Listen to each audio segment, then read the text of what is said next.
When I approach a conflict, I always think like there's never a problem in a person, especially not in a child, but the problem doesn't live in another person, but the potential solution does. And so I think if I want to approach a conflict with someone on my team, I always want to approach it trying to understand their point of view, approach it with empathy, and then we can always come to a solution together. I actually, one of my current passions that I've been investigating is nonviolent communication, and I'm a little late to the party, but the whole premise being that everyone has, universal human needs, and if we focus on the needs rather than the sort of behavior someone exhibiting or the strategies we're using to fill those needs, we can always arrive to solutions together. Hello, everyone, and welcome to the Brighter Together podcast. My name is Janet Courtney, and my special guest today is Megan Press. Megan is the Assistant Director of Special Education at Austin Achieve Public Schools right here in Texas, in Austin, Texas. And since we're in Corpus, we're both in Texas, so yay, go Texas. Megan, I'm so grateful that you chose to be with us today. It's good to have you here. Thank you so much. It's an honor and a pleasure to be talking with you today. Awesome.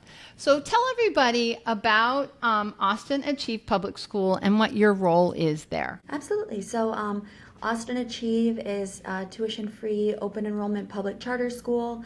Our mission is to prepare Austin youth to attend and excel at top universities. I help run the special education department here at our high school campus as well as our Pflugerville campus. So I serve scholars with exceptional needs all the way from early childhood at our Pflugerville campus up through our 18 plus programming at our high school. Awesome. Awesome. So you're busy.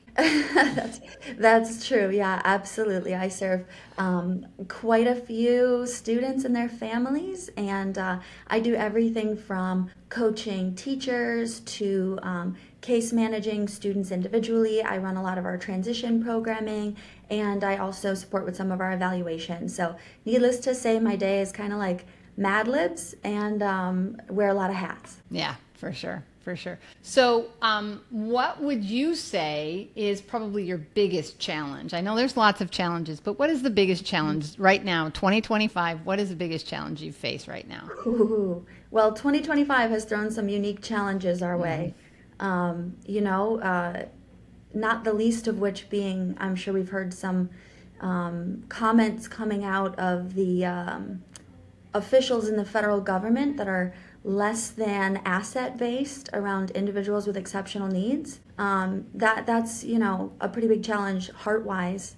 But logistically, I would say my biggest challenge is finding enough hours in the day to give every kiddo the attention I think they should have. Mm-hmm. Yeah. And then, so what advice would you give to a new educator that is heading into their first leadership position? Well, that's a really good question. I think there's this idea that, when I was in the classroom, I was in the classroom for 10 years before I stepped into leadership. This is my third year in leadership. Mm-hmm. And I was like, okay, like I love teaching. I love being around kids. I love being in the school. But I think I need maybe to grow my influence, to grow my impact. And that is certainly something that you get to do in leadership, which is pretty cool. But you can't overstate the incredible impact that a teacher has on a day-to-day basis. Mm-hmm. So I would just say, like, for a teacher who's stepping into leadership, is from my very, very narrow experience, don't lose touch with the kids, and keep your student-centered passion forward, and you can't go wrong. Yeah, that's really great advice because it's easy to get bogged down in the budgets and the paperwork and the mire of all of that stuff that has to be. I mean, it's important stuff. It's not like it's a part of the job, but keeping focused on why we have those budgets and why we have those meetings and why we have all of the paperwork that has to be done. Have you found in, you guys are in Austin, so you're in a really big town. Have you found keeping and finding quality staff an easy task, or is that part of your job as well, like hiring and recruiting and getting the right people in the right seats? It is. I do have the pleasure of being a hiring manager here at Austin Achieve, and we are currently hiring. There you go. See, and we'll give you a chance to plug that at the end for sure. Yeah, that's great. So, I think one thing I will say is like no organization is perfect, but I love Achieve because of the people that I get to work with. I work with such incredible, dedicated educators, but in contemporary times, we know that it's hard to find people who are willing to do tough work for less pay than they might make if they made a pivot into the tech industry or whatever other folks are doing who decide to leave education. And no shade to anyone who decides that this isn't their calling or maybe that this isn't sustainable for their lives or for their family. But I think, especially in Texas, we know there's a shortage of dedicated quality educators. And so it is sometimes hard to find the right people for the right job. Right now, I'm so grateful for the team that I have around me. I have incredible teachers on my team, amazing paraprofessionals. We have wonderful SLPs. We have even our evaluation staff. I mean, they're super committed to the work we do on a day-to-day basis. But that said, every year there's an opening. Every year there's someone who is kind of making a pivot or, leaving education. And I'm pretty proud to say, like, nobody has left my team who wasn't leaving the state or the field. Nice. Yeah. No one's been like, oh, I'm going to go work for this other school. Everyone who's leaving my team is like, I'm going to California or I'm going into data annotation, whatever it may be. But there is always, a shortage of folks who, it's tough work. Yeah, it is hard work. And the grass always looks greener, over there. You're looking at the grass over on the other side of the fence, and it's not always greener. It's definitely not always greener. So when you have a good team, that's one of the things we say at Lighthouse is, we get good people. We want to take care of them. You want to make sure. And it's people. I mean, it's just, like I said before, it's people. That's what is important. So how do you as a leader navigate this constant shifting? We talked a little bit about Washington, what they're doing, and and we don't know where there's no outcome yet. We don't have an outcome from all of that, but there is a political arena, and without us getting too political, because I don't want to go there, but how are you guys navigating and preparing for some of the changes that might be coming? Is there even a way to do that? Or, what is the conversation around the table at lunch with your leaders been, or in the meetings, like, oh, what are we going to do? Yeah, I think a blessing and a curse of being a pretty small organization is that we're kind of always looking at the thing that's directly in front of us. Right. So we're sort of like 25, 26, it's April and we're like, okay, let's start thinking about July. So it's almost like we're not even there yet. We're not even to the point of thinking past 25, 26. And one thing we've been assured is that the funding for 25, 26 is secured. Right. Nothing can be changed about those things that are already in place. And so we're just kind of dealing with what's immediately in front of us. For me personally, I know like releasing control of the things that we kind of can't predict yet. Right. Yeah. But it's a hard place. We get a lot of questions from families, especially those who say, hey, if the Department of Education gets cut, do we still have IEPs? Yeah. And all we can tell them is what we know in the immediate, right? We know right now for this year and for next year, nothing there will get touched. And no matter what comes down the road, we're going to do the best things we can to take care of your kiddos. Well, and the other thing that I love to tell people, because it's true, is IDEA is a law. It's not the money and the federal Department of Education does not dictate the law They might dictate where some of the money goes, but the law itself, I don't think, I and this is just, again, I'm sharing my opinion. It's an opinion like everybody else has one, right? But IDA is a law, and it's been a law since the 70s. So I don't even with the changes, I'm confident that special education isn't going anywhere. Kids with disabilities aren't stopping. We're still going to have to service those children. So for me, I just go, and you're absolutely right. There is not anything that we can, I've learned this. Especially you start your own business, you just go, Dad, there's not enough money. Well, there's not. Well, we're going to figure it out. We're going to figure it out. We're going to keep going. And I'm a Christian. So for me, I pray. I just go, okay, God, you wanted me to do this. Help me to figure it out so that we can be successful. And he has. I mean, I'm grateful for what we have and where we're going and what's happening. But I can deal with today. I can deal with what God has given me today and know that today is, what did Jesus say? Don't worry about tomorrow. Tomorrow has enough trouble. Today has enough trouble of its own. We don't have to worry about tomorrow. So, trust that he's got the plan and, but that's what I do. So. Yeah.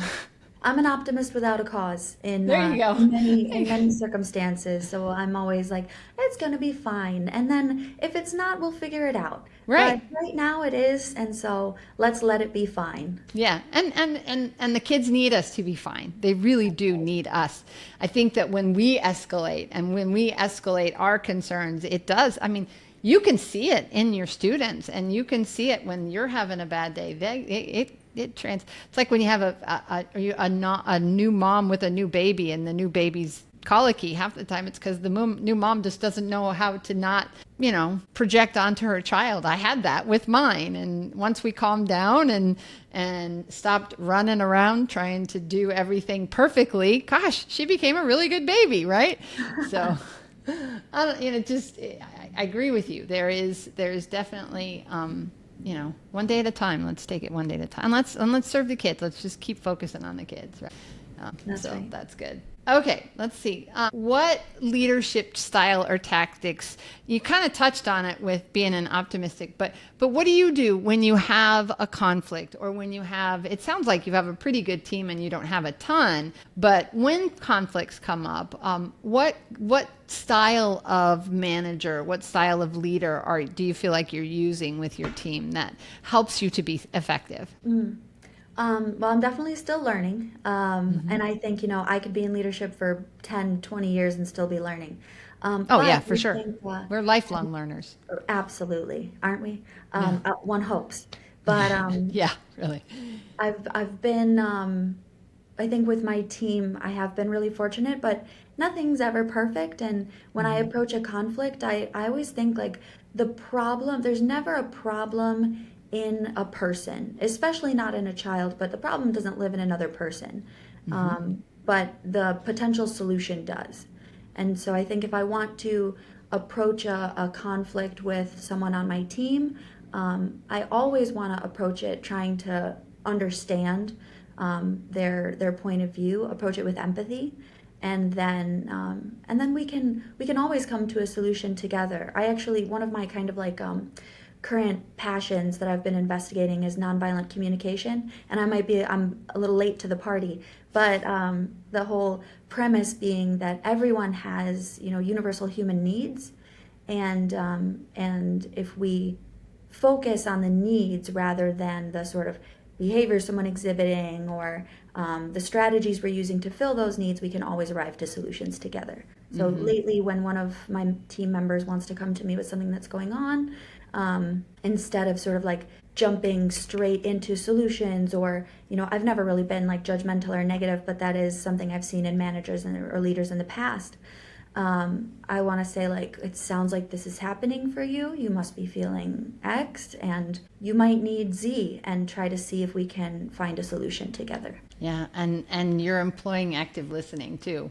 You are definitely listening to what their needs are, and empathy and active listening go hand in hand. I mean, it's definitely, I always tell people when we have a conflict, because I get the bad problems, as as the CEO of the company and the owner of the company, when something breaks, most of the time my team handles it with grace. And there are just some things where when something happens and it gets to me, it's become a bigger problem. So, you go, my first thing I always, because the customer is always right, the first thing I tip, I'm sorry that happened. I'm sorry that this has transpired, and we as a company will, and our team will do everything we can to make it right. You've had an angry mom before, I'm sure, and they come to you and they're like, they've taken whatever it was and from their worldview, right? And that's the other thing. Everybody has their own worldview and their own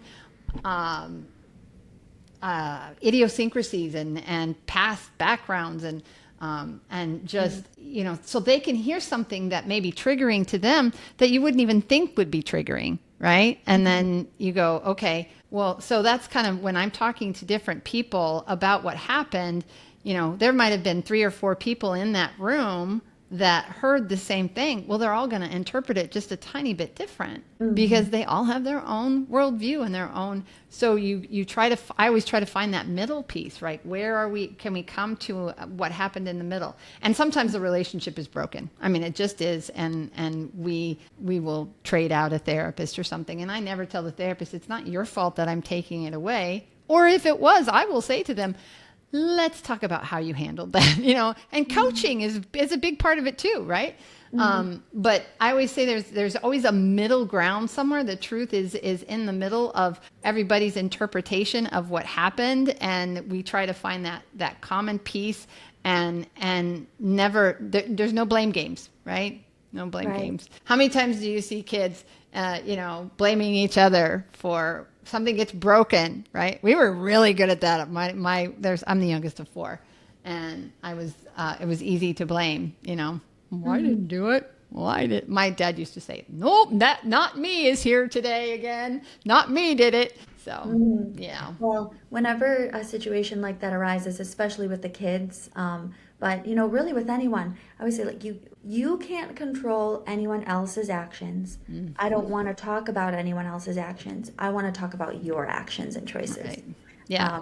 I don't want to talk about someone else's actions and choices. I want to talk about your actions and choices. Of course, that comes long after empathetic listening. Right, absolutely. Yeah, there are definite stages of conflict resolution for sure. Yeah, we actually did a whole series on conflict resolution, and I don't remember how many videos we did, I think.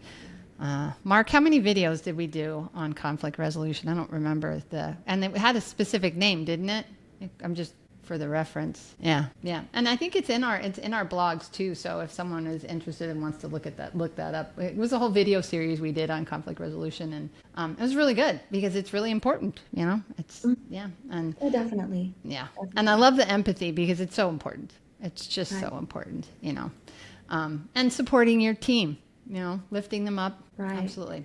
I would say my job is to be there for my teachers so that they can be there for kids. And then, of course, I also like to be there for kids a lot too. But at the end of the day, what I have to do in my job is be there for my teachers so that they can take good care of kids. And if we keep it student-centered, rarely will a conflict continue, Right. Because that's the common need for all of our team is to care for our students. Right.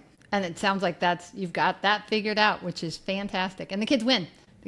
Bottom line, the kids win. And that's when your schools grow too, because when you're doing it right, people talk. The best advertisement you can get is word of mouth. And when people feel like they're heard and they're cared for, they will talk about it and bring it to others. And, that's it. You cannot buy that kind of advertisement. You can't. So keep it up. All right. One last question, and I ask everybody this question at the end of the podcast. So if you could miraculously solve one challenge in the school, what would you want to solve? This is such a good question, and I'm so glad that I had time to think about it. Yeah, I gave you a warning. I usually don't, but I did give you a warning about this. And you told me someone else's answer that I think I probably would have maybe leaned in that direction too, which was about if every kid could come having everything that they needed. All their needs met, their physical needs met. Like all of their needs met, they're psychologically safe, they've got a full belly. That's really a beautiful answer. For me, I think, if everyone regardless of what things are like outside of this community, if everyone could walk into this community and just truly look at one another as people and see one another as people and see one another as complex and hold one another in positive regard.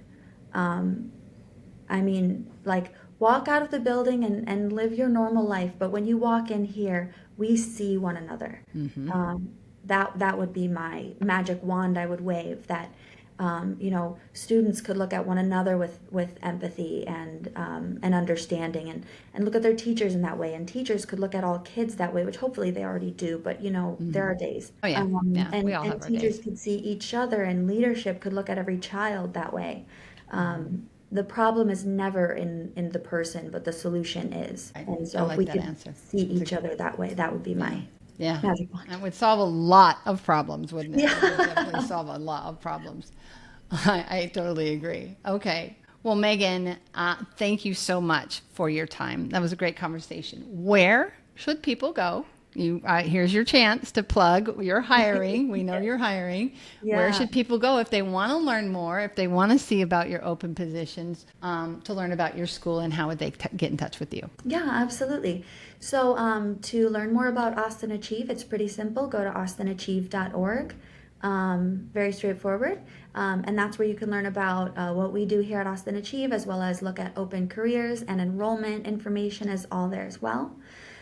If you want to get in touch with me, you can go to my website, meganpress.com, or you can, as PRESS, or you can also, if you want to book time with me to chat about anything involving special education, your kiddo, etc., you can go to tinyurl.com/book-edu-press. Very nice. Very nice. Thank you. Once again, thank you so much for your time. I appreciate you joining us today. Thank you so much as well, Jen. It's been a pleasure.